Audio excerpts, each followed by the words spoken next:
আসসালামু আলাইকুম প্রিয় দর্শকরা, আজকের আমি দারুণ স্বাদের এই ব্রেড রুটি নিয়েছি। এই রুটির আমি একটা মিল্ক কেক করে দেখাবো। খুবই সুন্দর হয় খেতে। আপনারা দেখতে থাকুন আমি কিভাবে এই মিষ্টিটা তৈরি করতে থাকি। এই মিষ্টিটা তৈরি করার জন্য প্রথমে আমি আগে থেকে এই দুধটা জাল দিয়ে রেখেছি। এই যে দেখা পাচ্ছেন, এটা আমার 500 গ্রাম দুধ। রুটিগুলো আমি এইভাবে ছোট ছোট করে হাত দিয়ে টুকরো করে নিয়েছি। এবার আমি দুধটা ভালো করে জাল করে নেবো। আর একবার দুধটা আমার এখানে ফুটে উঠেছে, দেখতে পাচ্ছেন বন্ধুরা। আমি এই পর্যায়ে এখানে একটু এলাচ গুঁড়ো করে রেখেছি 5 থেকে 6টা, সেটা আমি এর মধ্যে দিয়ে দেব। স্বাদ মতন নুন অ্যাড করব। এখানে আমি 10 গ্রাম কাজু বাদাম নিয়েছি, সেটা আমি ভালো করে মিহি করে বেটে নিয়েছি, সেটাও আমি এই দুধের মধ্যে অ্যাড করে দেব।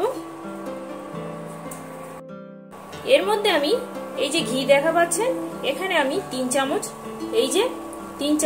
ঘি অ্যাড করব। এই মিষ্টিটা ঘি দিয়ে করলে খুবই সুন্দর হয়। আগে থেকে যে টুকরো করা রুটিগুলো ছিল, এই টুকরো করা রুটিগুলো আমি দুধের মধ্যে ঢেলে দেব।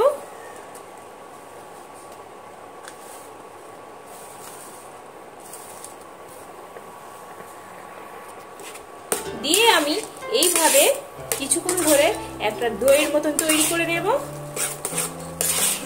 দেখতে পাচ্ছেন বন্ধুরা, এই যে কত সুন্দর একদম নরম হয়ে যাচ্ছে। এই মিষ্টিটা খেতে খুবই সুস্বাদু হয়। খেয়ে বুঝতে পারবেন না যে এটা রুটি দিয়ে বানানো। বাড়ির সবাই খুশি হয়ে খেয়ে নেবে।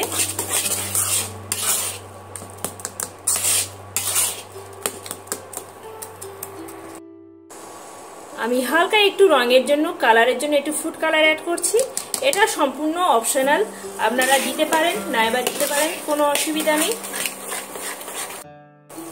এবার আমি স্বাদ অনুযায়ী চিনি অ্যাড করব। এবার আপনারা যে যেমন মিষ্টি খেতে পছন্দ করেন সেইভাবে মিষ্টি দেবেন।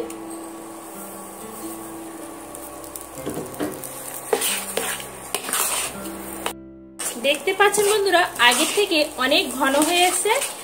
আর এটা একদম তৈরি হবে যখন, বুঝতে পারবেন যখন একদম তৈরি হয়ে যাবে, প্যান থেকে যখন একদম ছেড়ে ছেড়ে উঠে আসবে, তখন মনে করতে হবে যে এটা আমার একদম রেডি হয়ে গেছে মিল্ক কেকের ব্যাটারটা। এবার আমি এখানে এই যে দেখতে পাচ্ছেন, এখানে আমার 50 গ্রামের মতন দুধ আছে, সেটাও আমি এর মধ্যে অ্যাড করে দেব। দিয়ে আমি ভালো করে আবারও নাড়তে থাকবো।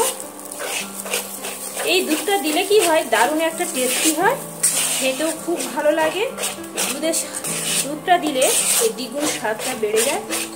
হ্যাঁ বন্ধুরা, এইভাবে হলেও আমার মতন একবার ট্রাই করে দেখবেন। খুবই সুন্দর হয়, খুবই টেস্টি হয় খেতে। দেখতে পাচ্ছেন বন্ধুরা, এই যে আমার মিল্ক কেকের জন্য এখানে ডোটা একদম রেডি হয়ে গেছে।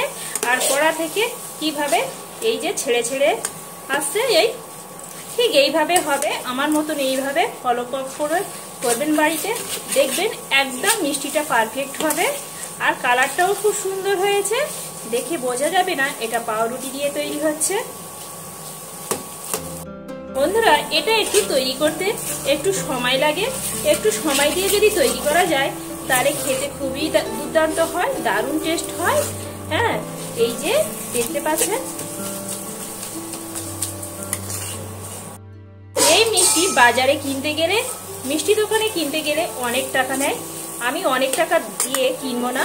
আমি এইভাবে একদম অল্প উপকরণ দিয়ে আমি বাড়িতে মিল্ক কেক তৈরি করে নেব। এই যে বাড়িতে সবাই খুশি হয়ে খাবে।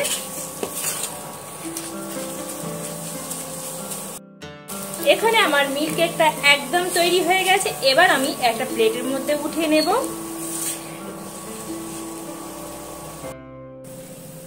একটা কথা বলে দিই বন্ধুরা, আমি যে প্লেটের মধ্যে আমি তুলবো তার মধ্যে আমি একটু ঘি ব্রাশ করে নিয়েছি আগে থেকে। এবার আমি এই প্লেটটার মধ্যে উঠিয়ে নেব। এবার আমি এইভাবে ছুরি দিয়ে পিস পিস করে কেটে নেব। আপনারা মানে খুশি মতন মানে পিস করতে পারেন। আমি এইভাবে কেটেছি, একটা তুলে দেখাচ্ছি। দেখতে পাচ্ছেন এই যে আমি এখানে কেটে নিয়েছি মিল্ক কেকটা, আর কত সুন্দর হয়েছে দেখতে, যেমন লোভনীয় দেখতে আর তেমনি খুবই সুন্দর খেতে লাগে, দারুণ টেস্টি হয়। এইভাবে হলেও একবার বাসায় ট্রাই করে দেখবেন বন্ধুরা। আমার এই মিল্ক কেকের রেসিপিটা যদি ভালো লেগে থাকে বন্ধুরা, একটা লাইক কমেন্ট শেয়ার করতে ভুলবেন না। আর নতুন নতুন ভিডিও পেতে গেলে আমার চ্যানেলটি প্লিজ সাবস্ক্রাইব করবেন প্লিজ বন্ধুরা। Thank you.